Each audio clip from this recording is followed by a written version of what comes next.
Bonsoir, nous sommes ravis de vous retrouver pour un nouveau numéro de Plus belle ma Sarthe, l'émission consacrée au patrimoine sarthois. Et ce soir, la caméra d'LMTV s'est arrêtée du côté de Chauffour Notre-Dame, comme vous avez pu le voir sur ces belles images, un village sur lequel nous allons revenir dans un instant. Le temps pour moi de vous présenter nos invités ce soir.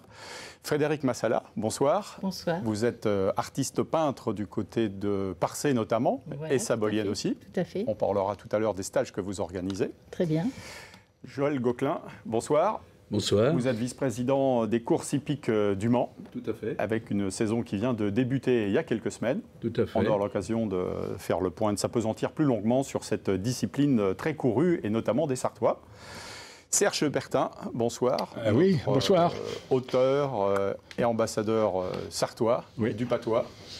Et puis Pascal Mariette, bonsoir. Bonsoir. Notre spécialiste du patrimoine qui va revenir un instant sur Chauffour Notre-Dame. Chauffour, l'étymologie du nom, Chauffour, four, chaud, four à chaud. Et donc le nom vient tout simplement de ça. Et puis Notre-Dame, parce que la commune était sous la protection de Notre-Dame, comme dans beaucoup de communes de la Sarthe. Et donc Chauffour, un four à chaud, vous savez ce que c'est, je vous en ai présenté, mais il n'y en a plus sur Chauffour. Alors je vous montrerai quelques photos pour vous rappeler un petit peu, parce qu'il en reste quand même pas mal dans la Sarthe. Celui-ci est énorme, il est à Assez-le-Boine, mais donc c'était simplement un endroit où l'on chauffait du calcaire à plus de 900 degrés pour récupérer la poudre, mais ça c'est quelque chose qu'on faisait depuis les Romains. Donc pour faire un liant qui était aussi solide que le ciment, et on se sert toujours de la chaux éteinte, dit-on, donc pour faire des constructions. Et n'oubliez pas que l'enceinte romaine du Mans a été réalisée par de la chaux, donc il fallait bien chauffer le calcaire pour en récupérer. Là, c'est celui de Roissy-Vassé. Et puis, j'ai mis quelques fiches techniques parce que c'est vrai que c'était vraiment très présent dans notre paysage dans la Sarthe. Hein. Il y a plein de communes qui ont encore des fours à chaud ou des fours à chaud enfouis sous des amas de feuilles et de talus, etc. Et donc, tout simplement, il y avait une charrette en haut où un homme à bras qui arrivait, qui déversait le calcaire. Et le calcaire était chauffé par un foyer en dessous. Et on récupérait la chaux. Alors, ça brûle les mains, il faut faire attention. La chaux, on ne manipule pas ça comme ça, n'importe comment. Mais c'était vraiment une industrie qu'on avait en Sarthe depuis quelques siècles. Voilà, je voudrais vous parler de château, parce que sur cette commune de Chauffour de Notre-Dame, qui est dans le Mans Métropole, ne l'oublions pas. Donc j'ai pris une vieille carte postale et là on a les deux châteaux et l'église que je vais vous parler par la suite. Donc le premier château, c'est celui qui est en bas à gauche, c'est le château des Mortais. Alors le château des Mortais, il a une petite histoire. Il a été construit sous Louis XVI, mais surtout ça faisait partie de ces habitations de la bourgeoisie mancelle qui sortait s'aérer en extérieur de ville, parce que la ville, ne l'oubliez pas, était très polluée par les feux de cheminée par exemple, mais plein d'autres choses. Je parlais il n'y a pas longtemps des tanneurs, les odeurs, etc. Le problème sanitaire aussi des villes qui était très très compliqué. Et donc Chauffour au XVIIe, ça fait partie de ces habitations. Et au XVIIIe, il y a la famille Ragot qui s'installe. Alors la famille Ragot du Mans, qui était au Mans avant, a inspiré, dit-on, le Scarron, en inventant la famille Ragotin pour vraiment se caricaturer la bourgeoisie mancelle de l'époque. Et donc c'est cette famille Ragot, dit-on, qui avait vraiment inspiré ce grand écrivain français qui a vécu au Mans quelques années et qui avait écrit, donc ne l'oubliez pas, le roman comique en 1651. Donc château qui a quand même une petite histoire littéraire, on va dire. Deuxième château, alors c'est un gros château, vous le voyez, c'est le château de la Denisière. Alors lui, c'est un château récent, mais qui est sur un ancien logis qui existait au XVIIe, XVIIIe. Et là, ce logis, il a été complètement rebâti. C'est de la propriété de la famille Blanchardon, qui était maître des eaux et forêts du Maine, donc quelqu'un de très important. Et il fait construire ce château en 1840. c'est récent, en fin de compte, c'est assez récent. Et on est sur la route de Degré. Je ne sais pas si vous quittez Maison Rouge, vous tournez en direction de Degré, ben, on voit ce château à droite avec cette grille. Et une ambiance un peu particulière, un petit côté anglais qui est resté dans son jus. Je trouve qu'il n'y a pas eu beaucoup de modifications. Je sais qu'on doit pouvoir y célébrer des mariages, je crois. Mais vraiment, c'est un très très beau château et qui fait partie de ce patrimoine important de Chauffour Notre-Dame. Et puis, comme dans la plupart des communes, alors il y a une petite chapelle, je n'ai pas mise en photo parce qu'elle est un petit peu isolée. Puis, bref, c'est la chapelle Sainte-Barbe. Mais je vais vous parler de l'église Notre-Dame, puisqu'elle est évidemment sous Notre-Dame, puisque Alors généralement dans les communes qui sont protégées par Notre-Dame, il y a souvent des petites niches sur les maisons avec des petites Saintes Vierges. C'est le cas à Fresnay, si vous les comptez, il y en a plus d'une centaine, c'est incroyable. Et donc c'est des bases anciennes, cette église, mais surtout, elle a été complètement remontée au XVIIe siècle, nef et voûte en bois, traditionnelle, on est vraiment dans la Sarthe, hein, avec, on l'aperçoit avec ce clocher qui est petit côté, je veux dire, moderne. Hein. On n'est pas dans les toits à bâtière des vieilles églises de la Sarthe. Mais à la Révolution, l'église est confisquée donc, par les révolutionnaires et elle est rachetée par le propriétaire du château, j'ai perdu le nom, de la Denisière, voilà, pardon. Et après, il redonne cette église à la commune parce qu'il ne voulait pas que l'église disparaisse. Alors, intéressant, à l'extérieur, il y avait un cimetière, comme autour de la plupart des églises. Et ils ont fait un parc, un jardin. Le cimetière a été mis un petit peu plus loin. Et là, il y a cette croix de 1588 qui est présente devant l'église pour rappeler qu'il y avait un cimetière. Donc, ça fait partie de ces jolies croix anciennes qui montrent un petit peu que il y a eu la présence aussi d'un cimetière autour. Et puis, on va rentrer à l'intérieur. Et à l'intérieur, vous voyez, donc, système de voûte traditionnel. On est vraiment dans la Sarthe. Mais surtout, il y a un retable. Ce retable, lui, il est inscrit au monument historique depuis 1975. Mais il a une petite histoire. Alors, c'est un retable du XVIIe siècle, mais qui n'a été mis dans l'église qu'au XVIIIe siècle, en 1750. Tout simplement, la commune, enfin pas la commune, on va dire, le clergé, a acheté ce retable au Mans. On sait qu'il a été acheté au Mans, donc on a dû le démonter d'une église. Et on l'a acheté parce qu'on voulait quand même quelque chose de bien pour son église. Et on l'a acheté en 1750 pour l'installer. Et il n'a pas bougé de place. Et donc il y a un très très beau tableau. On est vraiment dans quelque chose d'un art un petit peu baroque, hein, presque, on y arrive, avec des faux marbres, des fausses colonnettes en marbre, etc. Donc, il a été réadapté, d'ailleurs, on voit qu'il a été découpé pour s'ajuster. Hein, on a cette histoire aussi avec un retable de la Visitation, normalement, qui devrait revenir dans la Visitation, qui est parti de la Visitation pour aller dans une petite chapelle de la Visitation, rue Albert-Maignan, et ce retable va revenir en place, mais il faut retrouver les éléments, puis remettre ce qui manque et voir ce qui a été rajouté aussi. Mais c'est toujours intéressant, le déplacement des retables. C'est comme un meuble, hein. C'est comme le buffet, on le change de place. Donc voilà pour cette belle commune de Chauffour Notre-Dame. Donc, on a des choses à visiter grâce à vous. Merci, on a bu vos paroles. Et on va peut-être boire le calice jusqu'à Lally, puisqu'on va parler maintenant de l'énigme de Pascal. Alors, à Chauffour Notre-Dame, en 1973, il a été fait une découverte dans un champ, dans le champ du Ribet, et de la ferme du Ribet exactement. Qu'avons-nous trouvé en 1973 dans ce champ? Alors là, c'est une question à vous de trouver. Hein. Donc, un souterrain de l'époque médiévale, petit B, des tombes mérovingiennes, petit C, 7000 pièces de monnaie gallo-romaine, petit D, un aqueduc romain. Oh, facile, hein. Alors, Frédéric, allez. Moi, je dirais petit B. Ah, petit B, donc des tombes mérovingiennes. Serge? J'hésite entre B et C parce que les sous, c'est pas mal non plus. Mais... Ah ouais, oh, mais 7000 en plus. 7000, c'est quand même beaucoup. Hein. Ouais. Oh, je prends les aussi pareil que toi, les tombes. Hein. Bon. Joël? Un souterrain de l'époque médiévale, non? Ah ouais, pourquoi pas. Hein. Pourquoi pas? Et moi, je vais prendre la réponse D, là, histoire de varier un petit peu les plaisirs. L'aqueduc, moi, je pense. Ouais, alors, la réponse l'aqueduc romain, les aqueducs venaient plutôt de l'autre côté. Pour alimenter le Mans. Les tombes mérovingiennes, c'était possible, on en a trouvé, mais c'était malheureusement pas ça. Un souterrain de l'époque médiévale, non, mais 7000 pièces de monnaie, oui. Effectivement, il y a eu une super découverte. 4500 pièces de vraies pièces. Hein. Il y avait vraiment 4500 pièces qui ont été découvertes dans ce champ, plus 2500 qui étaient des copies, des faux monnayeurs. Donc, il fait 7000 pièces qui ont été découvertes. C'était vraiment un gros trésor trouvé en 1973 dans ce champ à Chauffour Notre-Dame. Merci, la réponse était donc 7000 pièces. Merci Pascal, et on se retrouve la semaine prochaine, bien évidemment, pour de nouvelles aventures. On va parler en patois maintenant avec Serge Bertin, qui vient de gagner 7000 pièces. Hein, bonne réponse. Je ne les ai pas gagnés quand même. Hein, mais vous me semblez bien énervé, maître Bertin. Oui, je vous trouve même une miette bouche verdée. Oh. Verdée. Bouche verdée. De semaine en semaine, il progresse. Il s'entend, il y a l'accent en plus. Hein. Ouais. Eh bien oui, j'en sais tout tourneviré. Figurez-vous que l'autre jour, à l'occasion de l'enterrement de ma cousine Yolande Cormier, les Cormier c'était des gens bien à Ligron, eh bien j'ai fait une découverte, j'ai découvert un nouveau cousin. Et ce cousin, il s'appelle Serge. Bon, quand même, déjà. Bon, les Serge, c'est pas mal. Je sais que vous allez me le dire. Hein, on ne vous l'avez pas dit. Bon, tant pis. Mais un peu comme les Frédéric, par exemple. Hein. Eh bien, le Serge, c'est Serge Wallet. Enfin, Serge Wallet, disent les autres. Un gars de Mézeray. Mon ami, bref. Et alors, allez-vous me demander? Et alors J'attendais quand même. Moi, je vous écoutais, vous me portiez sur votre nuage. Là. Ils sont muets, là.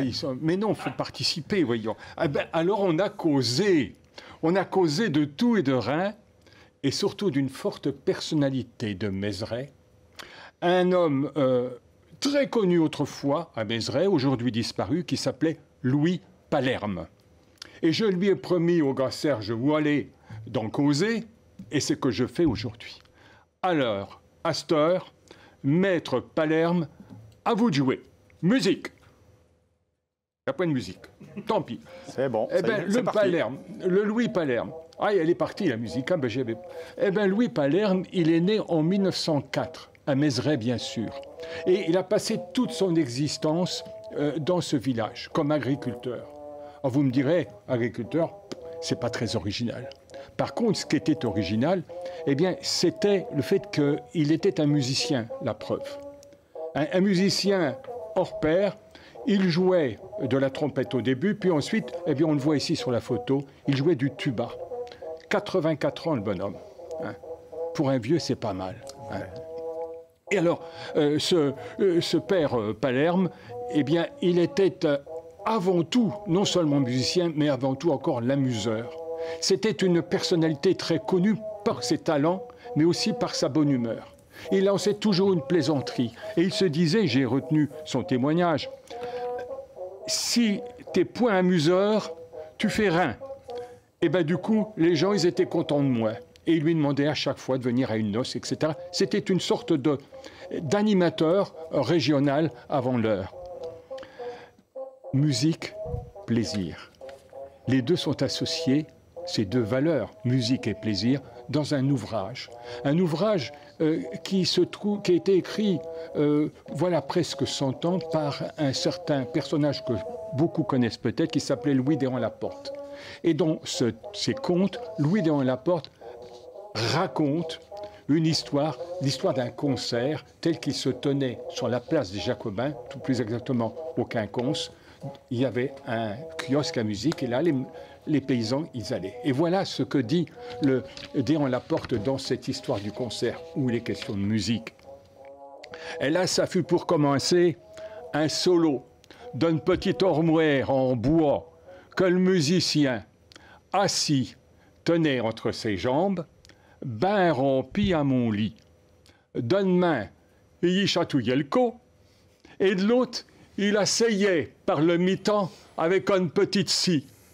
Mais le bois, il était si tellement dur qu'il arrivait à rinceiller en tout. Ça qu'était quoi donc? Un violoncelle. Et puis, d'après Déhan-Laporte, on a mis un gros piano avec deux bonnes femmes, les bras nus comme pour laver la buée. Et puis elles se sont mises à cogner là-dessus. Madame Baudieu, vous parlez si ça corillonnait. Et enfin, pour finir, une danse à la mode. Figurez-vous, 12 grandes femelles, habillées en le de nuit, dans leur robe de soie, qui tournaient et qui viraient, sans rien dire, comme si elles avaient un jouet à Colin Maillard. Bon, Père Bertin, il est maintenant temps de conclure. Ah, conclure. Là où je veux en venir, eh bien, si j'ai évoqué ce concert de musique, décrit par Déan Laporte, en l'honneur de la musique et de la bonne humeur, c'est que j'ai voulu rendre hommage, bien sûr, à Louis Palerme. Et là, très officiellement, je m'adresse à monsieur le maire de la commune de Mézeray en le priant solennellement de bien vouloir donner à l'une des rues de Mézeray le nom de Louis Palerme. Imaginez Louis Palerme, 1904-1992, musicien et amuseur. Avouez que ça aurait autrement plus de gueule que nos banales rues des Mimosas, rue des Pivoines, rue des Petits Pois, ou je ne sais trop quoi. Ou de la mairie. Rue de la mairie ou des rues Bêta. Hein, rue Louis Palerme, allons-y. Merci Mézeray d'avance. Merci Serge aussi. On peut dire que ça envoie parce que c'est pas le sud de l'Italie, là, Palerme, mais c'est le sud de la Sarthe, presque, quoi. Et ça chante. Hein, et ça chante en plus, ouais. Bon, merci Serge pour cette belle histoire. Vous nous avez appris encore des choses grâce à vous. Merci, on va passer tout de suite à l'histoire du jour.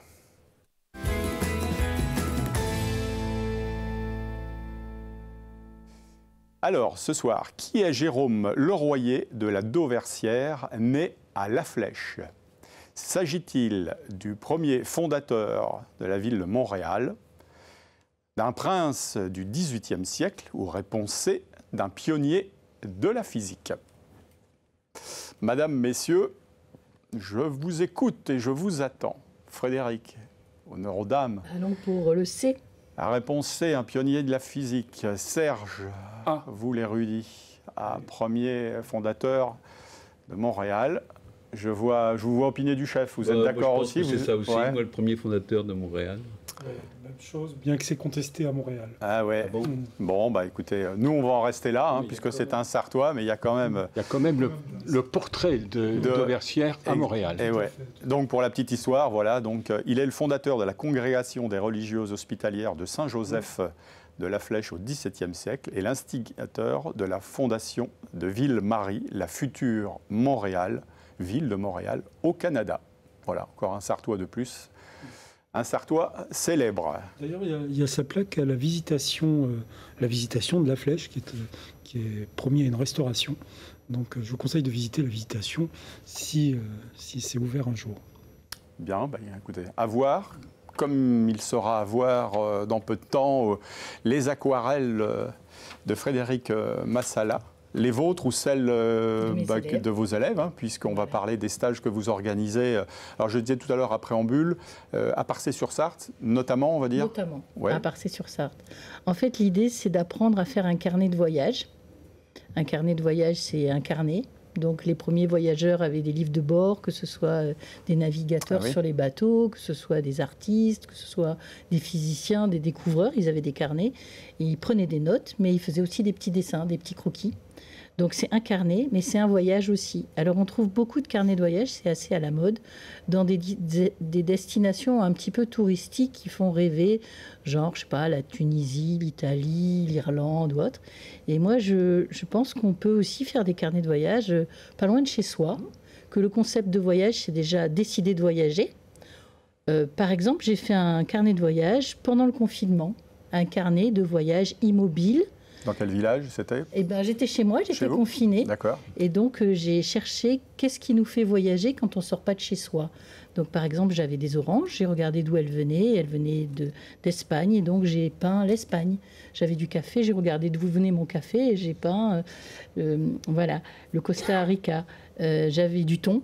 Du coup, j'ai dessiné un thon, un bateau, la mer, et je me suis dit, les thons sont de grands voyageurs. Voilà, je ferme la parenthèse du carnet de voyage immobile. Mais moi, je ne voyage pas beaucoup à l'international pour de nombreuses raisons, entre autres pour l'empreinte carbone, je dois dire. Mais je trouve que la Sarthe est un département qui mérite d'être découvert, qu'on a un grand patrimoine. Alors, je ne suis pas sartoise, j'habite en Sarthe que depuis 20 ans. Vous êtes une sudiste aussi, vous, je crois. Je suis une sudiste, je suis née à Marseille. Et il paraît qu'on le voit un peu dans ma façon de peindre parce qu'il y a beaucoup de contrastes. Et je trouve que, dans... au village de Parçay-sur-Sarthe, Asnières-sur-Vègre. Asnières, Parçay, etc., Malicorne, tout ça, il y a des choses sympas. Donc, lors des stages, les élèves que vous allez dans le village? Alors Comment voilà, ça se on a passe une salle à Parcé au centre du village, D'accord. ce qui nous permet, quand il y a une petite averse, éventuellement de se mettre à l'abri. Et sinon, on peint beaucoup dehors, le plus possible, sur le motif. J'apprends aux personnes les premières bases. Et puis, on pourrait très bien apprendre à faire un carnet de voyage sur un tuto. Mais là, l'avantage, c'est que je suis là et on n'aura pas peur de la page blanche. Je vais aider les personnes à commencer avec des compositions, à faire de belles pages. Donc, c'est du dessin, c'est de la mise en couleur, c'est des titres, des textes, des collages. On peut utiliser des pochoirs. Enfin, voilà, c'est très, très créatif. Et les gens qui viennent sont des gens qui sont déjà Pas qui ont des bases Non. au niveau de la peinture ou du dessin, non? Pas obligatoirement, il y a des On peut être débutants. débutant, d'accord. Alors évidemment, la personne qui est débutante, elle ne sera pas Van Gogh au bout de 5 jours. Bien Je ne sûr. sais pas ce que je vends. Ah bon? Je ne vends pas ça, mais je vends de passer un bon moment, de pouvoir faire quelque chose de personnalisé, créatif, et voilà, de se faire plaisir.